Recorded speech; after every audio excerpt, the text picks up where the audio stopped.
Assalamualaikum warahmatullahi wabarakatuh. Waalaikumsalam warahmatullahi wabarakatuh. Alhamdulillah ketemu lagi pada kesempatan kali ini, Kak. Jadi hari ini lagi-lagi kita membahas mimpinya Kakak tentang surga, Iya, Insya Allah. Tapi kali ini judulnya Merasakan Indahnya di Surga. iya, Masya Allah, indah sekali. Jadi kita juga kepingin ikut dapat rasanya, Kak, kayak apa gitu. Jadi iya, coba tolong ceritain anu dulu apa suasananya dulu, jangan ininya apa yang iya, dilihat. Mungkin suasana sekitar ada danau, ada batu atau iya. pepohonan bunga. Yang saya lihat di sekitar danau susu itu, tanahnya itu tidak seperti tanah di bumi ini. Dia warnanya putih.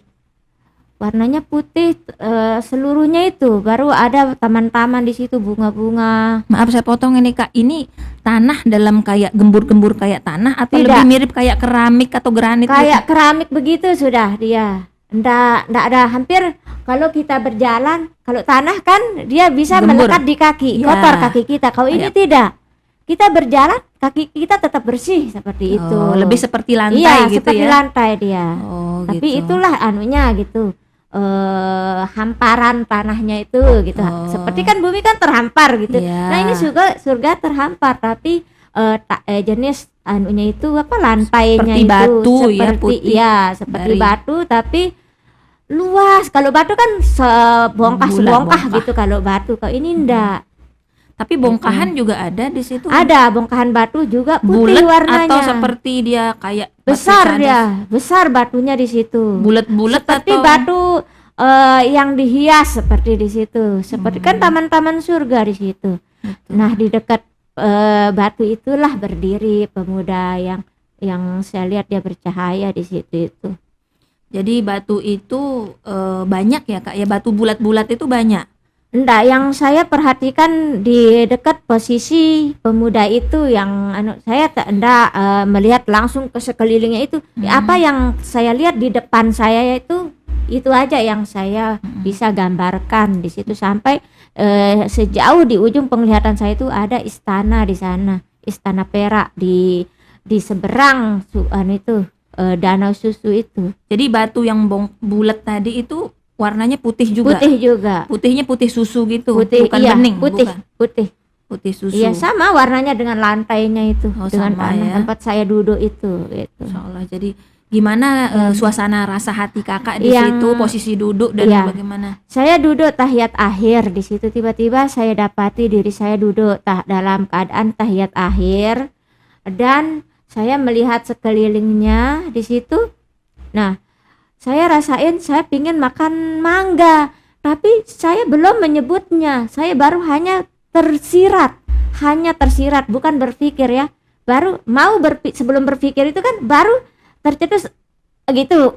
Mau Allah lebih tahu seperti yang saya rasain ini. Apa yang saya mau pikirkan itu Allah lebih tahu apa yang sedang ingin saya pikirkan. Makanya baru tersirat aja saya pingin makan mangga itu udah duluan tumbuh di samping sebelah kanan saya di sekitar sinian lah ya. Semeter. Iya, sekitar sinian lah dia tumbuh di situ. Nah, saya lihat di sini ada batu juga, bongkahan batu di sini. Nah, disitulah dia tumbuh, bisa dia tumbuh. Makanya saya bilang itu antara batu atau tanah gitu. Nggak bisa, makanya tidak sama di dunia, di bumi dengan di surga itu tidak sama, sangat jauh berbeda gitu. Makanya saya agak kesusahan juga untuk menceritakannya Terus kalau gimana? tidak ada contohnya ya. Terus mangga Gitu. itu gimana terus? Mangga itu dalam sekejap dia dari kecil itu dari seperti mungkin bibit ya langsung tumbuh besar, langsung keluar daunnya, langsung bunganya, langsung keluar buahnya dari kecil ke besar, langsung pluk gitu langsung tiba-tiba ada piring di situ, ada piring putih di situ. Seperti kan semuanya kayak seperti ini. Dia serasi di situ surga yang warna dasarnya putih ya, danau susunya putih, lantainya tempat saya duduk itu putih, batunya putih, istananya putih, piringnya pun putih gitu seperti perak gitu. Tiba-tiba itu buah mangga itu langsung dia udah dipotong dalam keadaan terpotong di dalam piring itu gitu. Langsung ada sendok di situ, garpu di situ. Saya mau makan, baru saya makan sekali, langsung saya ingat anak-anak saya di situ gitu. Di mana anak-anak saya pingin makan dengan mereka gitu. Di mana dia? Saya cari, Allah di mana? Apakah ini benar ini donor susu? Oh iya, saya lupa tadi. Saya kan bertanya, apakah benar ini ini surga? Saya nanya begitu. Soalnya dalam rasa saya ini surga gitu. Ini lebih luar biasa sekali yang saya rasain, Lebih daripada yang mimpi yang sebelumnya. Iya, yang sebelumnya. Karena sebenarnya mimpi tentang surga itu bukan hanya 2, banyak gitu. Tapi saya hanya mencatatnya yang 2 ini saja. Betul. Gitu. Nah, jadi sampling aja lah gitu. Dan ini luar biasa sekali Ya. rasanya. Rasa mangga itu gimana Kak? Sama nggak dengan rasa mangga di dunia? Lebih seger, tidak bisa dah disamain gitu, rasanya berbeda gitu. Tapi lebih seger, lebih manis, tapi manisnya itu bukan manis gula ya. Manisnya itu saya tidak bisa gambarin dah rasanya, saking luar biasa seger, manisnya itu luar biasa. Dan air susu itu juga, yang danau susu itu Susu putih. iya, danau susu itu airnya seperti kita minum susu. Saya ambil di situ bisa diminum gitu, dia hangat sampai ada uap-uapnya itu keluar. Makanya luar biasa, saya tidak bisa gambarin bagaimana apa yang saya lihat itu, saking luar biasanya gitu. Ada cangkir di situ Kak. Ada cangkir. Langsung pokoknya di adegan mimpi yang ini, begitu sekilas saya mau sesuatu selalu langsung aja ada gitu. Setiap saya menginginkan sesuatu langsung ada, seperti itu dia. Nah, ketika saya mengarahkan pandangan saya ke sebelah ini, di depan saya mungkin sekitar 5 meter ya.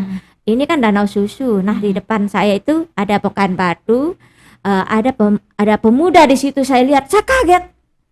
Ternyata saya ada rasa di situ bahwa pemuda itu sudah memperhatikan saya dari tadi gitu, yang saya tidak sadari gitu dari kesibukan saya yang tadi itu, dari gimana saya menikmati air susu itu, menikmati makan mangga itu, baru saya mencari anak-anak saya. Jadi ketika saya bangun itu, saya tambah berpikir lagi, saya koreksi lagi diri saya.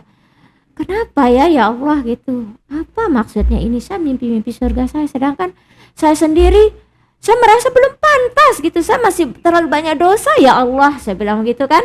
Karena saya ingin terus bertobat dari dosa besar maupun kecil yang pernah saya lakukan di masa lalu saya. Saya merasakan Allah begitu penuh kasih sayang terhadap hamba-hambanya yang mau bertobat di situ. Sangat saya rasakan sekali bagaimana diri saya melihat ke masa lalu saya, bagaimana Allah begitu penuh kasih sayang menerima hamba-hambanya dalam keadaannya apapun, yang penting dia mau bertobat kembali kepadanya. Itu yang saya rasakan gitu. Kak, iya. Karena pada saat itu kakak merasa tidak pantas untuk masuk surga jika kakak mati saat itu gitu ya. Iya, benar. Jadi luar biasa sekali hikmahnya. Justru mimpi melihat surga itu menjadi koreksi diri kita, bahwa sudah pantaskah saya untuk masuk ke dalam surga. Iya, benar. Jadi itu sebagai hidayah Kak ya. Tapi kakak pada saat itu apa perubahan yang kakak lakukan di dalam hidupnya kakak di tahun 2013? Sebelum pas saya di dalam mimpi itu, sebenarnya setelah adegan-adegan itu dan adegan yang terakhir saya melihat pemuda itu, saya galpok sebenarnya ya, melihat pemuda itu yang sangat-sangat rupawan di situ, yang belum bisa saya gambarkan bagaimana tampannya dia di situ itu. Semakin saya melihatnya, semakin silau saya untuk ingin tambah terus melihatnya itu gitu. Akhirnya sampai saya terbangun, dan hikmah yang bisa saya ambil perubahan diri saya itu, memang tidak bisa saya langsung serta-merta berubah begitu seketika, karena lingkungan tempat saya tinggal dan keadaan saya yang saat itu yang masih malu-malu kucing mungkin kalau bisa dibilang, untuk dengan begitu jelas terang-terangan untuk langsung berubah itu. Ada memang manusia itu kadang seperti itu, dalam tahapan iman saya yang masih rentan ya, perlahan saya sembunyi-sembunyi, maksudnya saya ingin hanya Allah yang tahu gitu. Saya bercakap-cakap sama Allah, ya Allah gitu. Saya melakukan pengakuan di situ, seperti pengakuan dosa di situ. Ya Allah gitu. Ampunilah segala dosa-dosa hamba ya Allah gitu. Hamba tahu, hamba merasakan saat ini hamba tidak punya siapa-siapa. Hanya Engkaulah dari hamba baru lahir, mungkin dari sebelum hamba lahir sampai sekarang ini, hanya Engkaulah yang tetap selalu berada,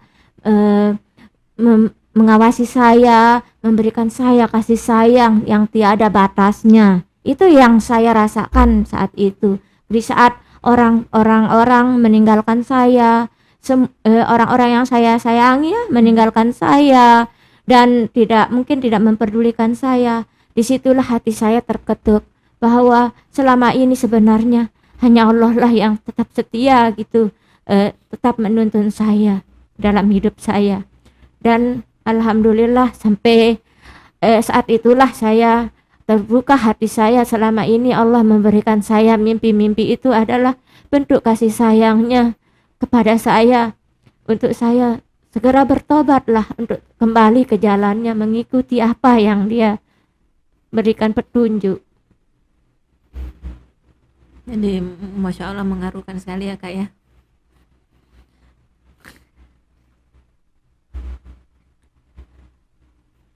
Jadi artinya Kakak diingatkan untuk tidak berputus asa, tetap bertaubat. Sebesar apapun kesalahan yang kita lakukan di masa lalu, tetap kembali kepada Allah. Jangan pernah putus asa dalam bertaubat. Kita tetap selalu ingat bahwa Allah tetap membuka jalan bagi siapapun hambanya yang mau untuk bertobat. Dan hikmah yang saya dapat ambil pelajaran dari mimpi ini, setelah saya banyak ikut mengaji, membahas tentang Al-Quran dengan anak-anak SA, saya perlu ternyata bagaimana cara saya duduk di situ di surga itu, sebenarnya itu isyarat agar saya memperbaiki sholat saya, agar saya sholat dengan sungguh-sungguh, karena sholat itu, dalam bacaan sholat itu adalah bacaan yang paling sempurna yang sudah Allah pilihkan untuk kita, untuk kepentingan dunia dan akhirat kita. Tidak perlu sudah kita bersusah-susah mau ini mau itu, yang ujung-ujungnya hanya kita meminta dunia saja, karena Allah sudah yang sebaik-baik yang mengatur seluruh alam jagat raya ini, apalagi kita manusia yang kecil ini, yang hina ini. Dan selain sholat juga, bagaimana, kenapa saya mengingat di situ anak-anak saya yang untuk saya beri makan, itu bukan hanya di surga saya ingin berkumpul dengan anak keturunan saya, bukan hanya itu, tapi lebih ke yang saya rasakan di situ itu adalah bahasa atau simbol atau kode untuk, sebenarnya itu sedekah. Gimana kita agar mengingat untuk bersedekah dari apa sebagian rezeki yang Allah berikan kepada kita, agar kita membaginya kepada mereka yang membutuhkan. Karena sebanyak apapun harta rezeki yang kita dikasih sama Allah, itu ada hak orang-orang miskin, anak-anak yatim, atau orang-orang yang betul-betul membutuhkan bantuan, ataupun orang-orang yang terjerat dalam hutang atau riba. Betul, Masya Allah.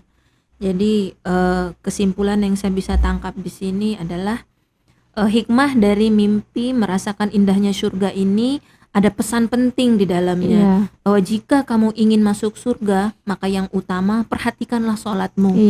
Dan karenanya disimbolkan Kakak duduk seperti posisi tahiyat, ya, benar. Bahwa dan itu seperti isyarat juga Kak, ibaratnya kan Kakak tidak dalam keadaan sedang sholat, artinya kita memang sholat yang wajib itu 5 waktu, tetapi makna atau janji kita kepada Allah yang kita ucapkan pada saat sholat itu harus 24 jam kita ingat.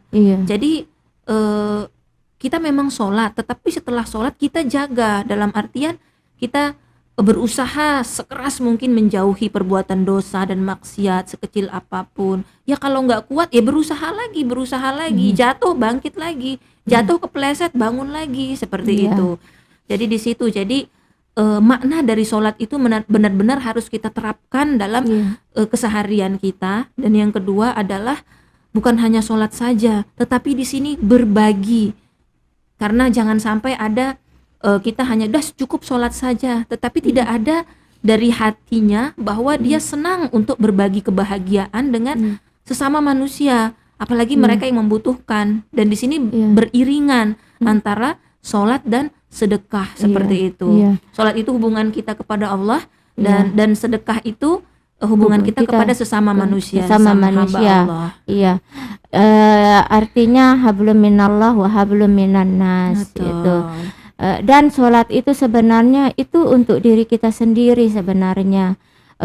Allah itu tidak memaksa kita untuk dia mau dipuja-puja, itu tidak. Sebenarnya itu untuk mengembalikan kita bagaimana agar kita bisa kembali kepadanya dalam keadaan baik gitu.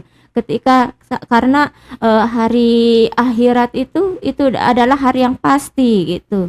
Jadi untuk kita menentukan bagaimana kita bisa masuk nanti di akhirat itu, masuk ke dalam surganya atau neraka, di dunia inilah tempat penentuan kita mau masuk neraka atau masuk surga. Jadi kalau mau masuk surga, mari perbaiki diri. Betul. Gitu. Dan Allah tidak pernah menzolimi hambanya. Itu yang kita dapat janji dari Allah ya. Baik, Masya Allah, luar biasa sekali hikmah dari mimpi merasakan indah surga ini. Dan karena kita harus bahas mimpi berikutnya, insya Allah kita sudahi dulu podcast kita kali ini Kak ya. Wabillahi taufiq wal hidayah. Wassalamualaikum warahmatullahi wabarakatuh. Waalaikumsalam warahmatullahi wabarakatuh.